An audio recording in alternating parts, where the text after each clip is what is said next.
Hi everyone, welcome back to my channel. So if you don't know anything about the rules of marketing, whether it's online or it's offline, then you definitely need to tune into this video. So let's get into the video.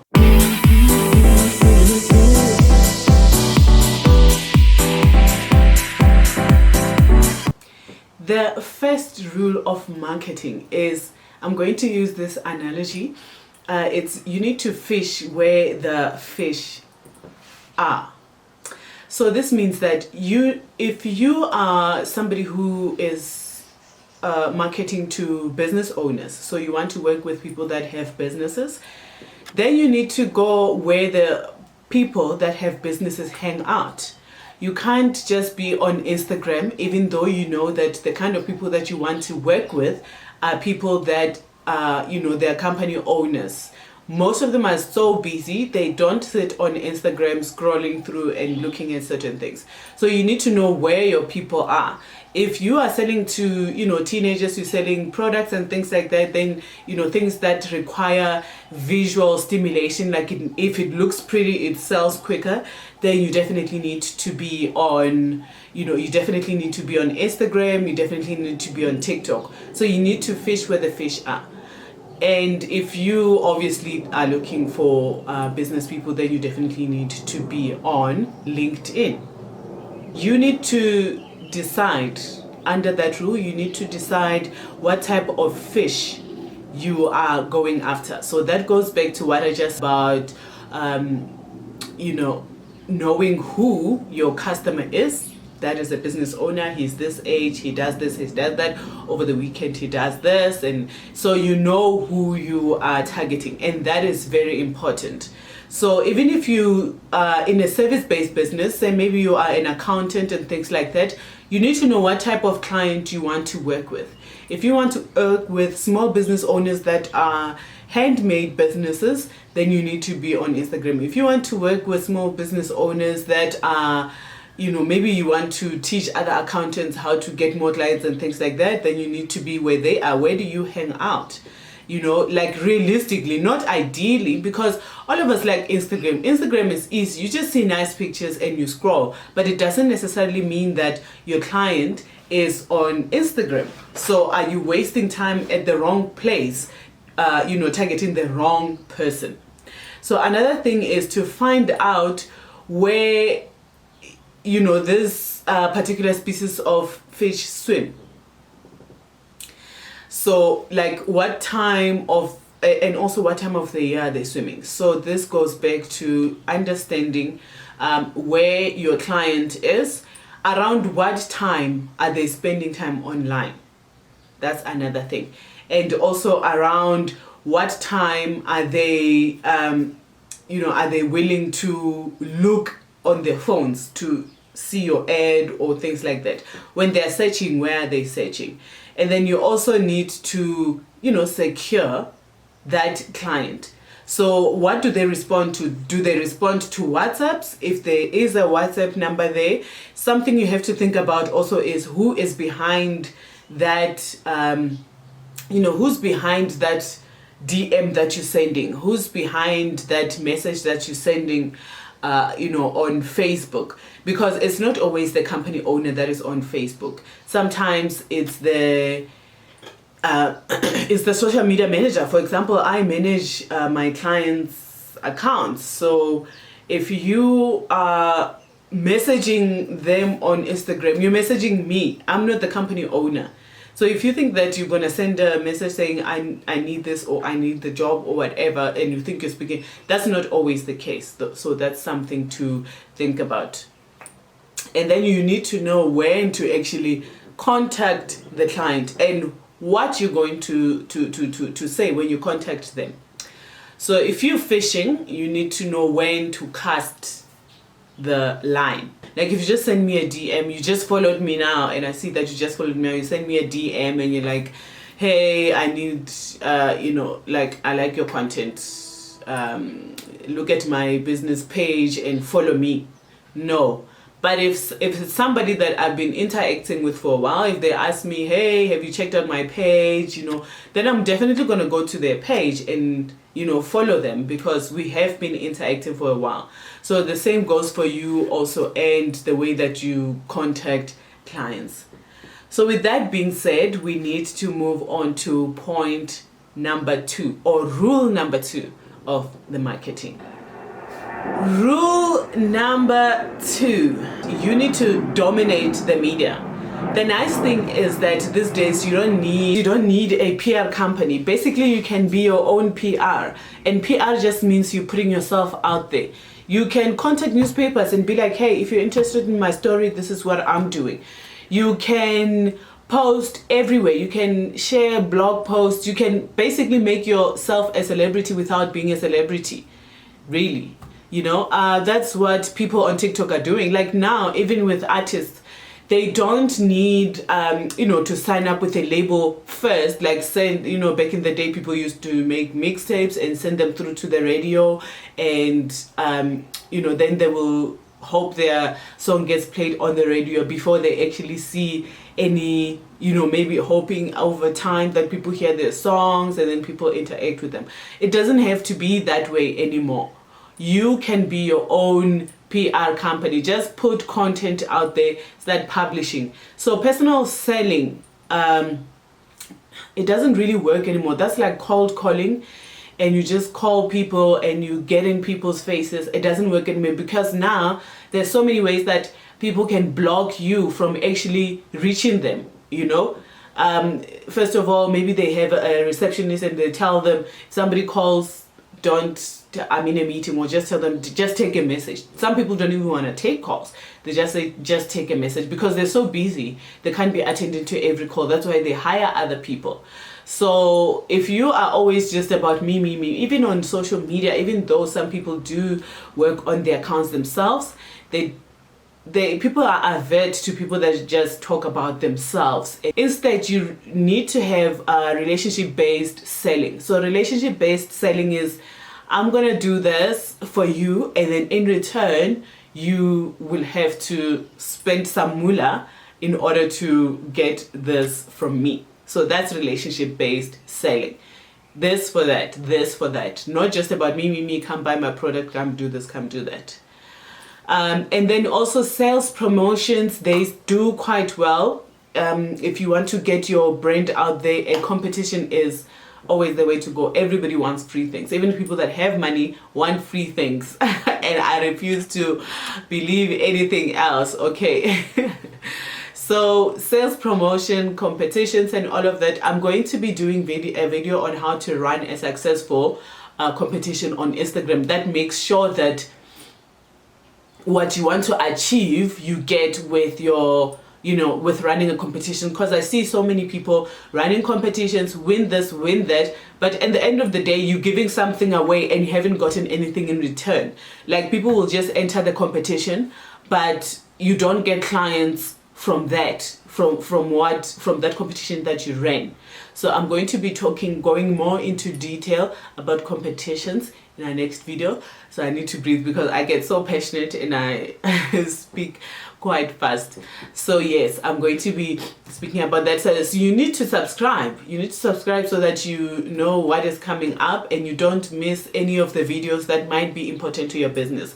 So don't forget to subscribe, go do it now and continue watching the video. Then you have like sales promotions. I think in sales promotions is not the same thing. So sales promotions is like, maybe I sell this phones and I put an ad saying, the phone costs this much and all of that.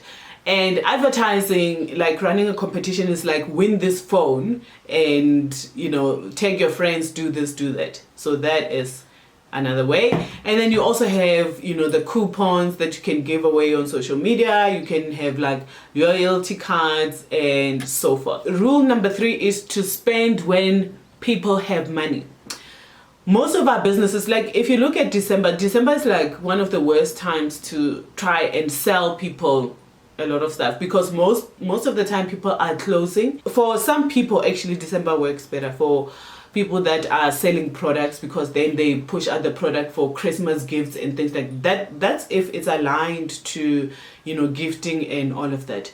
So if you selling something that that in December people want to buy gifts, this is the there's the clients, this is the behavior of the customer around this time. So you need to be in tune with that. It's not just what you do, but how you do it that counts, and also when you do it. So it's not just I'm a social media manager, but it's how I speak to the clients, it's how I engage with them, the relationship that I create with them, and then also when is the best time for me to sell my services. For example, for social media marketing, if you go on to month end, people are reflecting, or they're supposed to be reflecting on how they did the previous month. How many posts did they post? How many sales did they get on social media and all of that? So if they haven't, if they haven't done that, then I'll remind them that you need to be doing that. You need to be looking at how you did, because that contributes to your business success. If you don't look at how you did the previous months, then how do you know whether you're winning or you're not? Or how do you know what to change and what to keep? You get what I'm saying? So around the end of the month and at the beginning of the month, I will also let people know that I can create content for them for the rest of the month, or I can consult with them for the rest of the month, so they know what they're doing this month and what they're going to be doing next month. So yes, that is coming back to that time of what time you are selling. So if you're somebody that sells ice cream, winter is if you've started a business also and you're looking to market your business, you have to think about the seasonal changes also. Winter jackets, that's why shops have winter jackets, they have summer clothes. This ones go on sale after winter has passed, everything drops, and after summer has passed, everything drops, the winter goes up. So some people actually buy winter clothes in summer and summer clothes in winter because they know the shift in pricing. So that is something that you need to think about. And also, when it comes to spending, something to think about also is having a marketing budget. And that is something that most people don't have. If you have a business plan, you need to have a marketing budget in place. So you need to spend on ads, which is what we talked about. You need to spend on competition. You must spend something. You must market your business. Back in the day, you would pay for pamphlets, and you would pay for big companies, they'll pay for billboards. But for some reason, people tend to think that when you market on social media, you mustn't spend a cent. It must just be posting. That's not going to get your business where you want it to go. The reality is that you need to market, especially for small business owners that are service-based. Like if you're a gardening person, if you're an interior designer, if you are a cleaning company and all of that, you need to market, you need to advertise your business online, just as you would advertise with printing flyers, putting it on people's houses and all of that. So yes, you do need to do that. And also you need to spend on brand building. So that means your t-shirt, which I'm going to get done soon. I have an idea in mind. But yes, you need to have a, like t-shirt, you need to have stationery. When you go to see clients, have printed pens, notebooks, things like that. That comes down to, the brand building. So you need to spend when people have money. But you need to spend. Even when you spend 150 Rand on ads, you do see a major difference. You don't always have to spend what Instagram is telling you. Sometimes they don't even spend your entire money on ads, which is something that I need to help you guys with running social media marketing ads, and how to choose the best ad, and how to stop boosting, but actually getting, clients to get in touch with you. So let's move on to rule number 4. Rule number 4 is add value, don't discount. And this goes, with everything. You need to add value. You shouldn't be discounted, because if you're going to fight on pricing, honey, the Chinese have it down. They will, if you sell this for 20 Rand, they will make it 5 Rand. If you sell it for 5 Rand, they'll make it 2 Rand.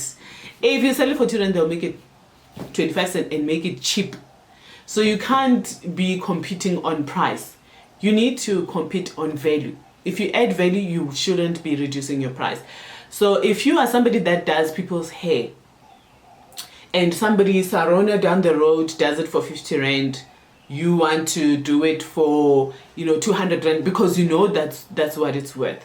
You need to work on your skills and improving, grabbing the line, styling the hair, your advertising and things like that. So you need to improve on the quality. Quality does not need to be discounted. You don't need to you don't go to Gucci and expect it to be Chinese prices, because it's quality. You don't buy a Levi's jeans and expect it to be 20 rand Mr. Price pricing or 150 rand Mr. Price, and when you're wearing it, it's just gonna, the quality is going to show off and show up. So that's something that you need to think about. And something that I have learned, customers, money is not an issue, guys. Money is not an issue. Quality is an issue. People will find money. Like if I want to go out this weekend, I do have money to go out, but it's a matter of me choosing where to go out. If I've been to a restaurant and the service was horrible, I'm not going to spend my money there. It's not that I don't have the money, I just don't want to spend it there. So if I buy something from you and it's low quality, I'm not going to come back and I'm not going to tell anybody about it. So that's when you end up trying to discount because your quality is so low. But if you are somebody that you focus on quality, I don't care if somebody comes to me and tells me, oh wow, your service is so expensive. They're expensive because I provide quality. Now and then Gucci will have something 5% off, but even that 5% is still costs more than somebody's house. The sad reality about it, yes, it does cost more than somebody's house. So don't discount, instead add value. Rule number 5, and this is the last rule, you need to measure your efforts. Measure. Even if you work for yourself, do yourself that diligence of measuring your efforts. That's what I'm going to be doing now, because when I'm filming this, it's actually month end. So you need to measure your efforts. What have you done? Really reflect, not just on the numbers, but emotionally, mentally. How have you grown? How have you changed the way that you do business? How have you changed the way that you market your business online? What efforts have you taken that is different from the previous months? So that is something that you need to think about. Measure all the time. So with that being said, I want to thank you guys for joining me. And remember, I do consultations for small business owners. I also do business coaching. So consultations is just me coming in. This is what is working. This is what isn't working. And this is the strategy that you can implement. Whereas with coaching, I will be holding you accountable so that you actually do take action. And even though we create a strategy together, we dive deep, and every week we have a meeting where I see what you have done, what is working, what isn't working, what we can change, and you go back and you do the work and you find time to do the work. And we also work on your time management, everything from creating a strategy to implementing the strategy to measuring the strategy, everything. So thank you guys for joining me. I really appreciate it. And please leave a comment below if you enjoyed this video, or if you found that this video encouraged you to take action in your business. Then definitely please leave a comment, or even leave a comment with your business name and what you do, so that we can follow you on your Instagram pages and everywhere and see how you are doing and how you are killing it out in this business world. Thank you so much, guys. See you next time.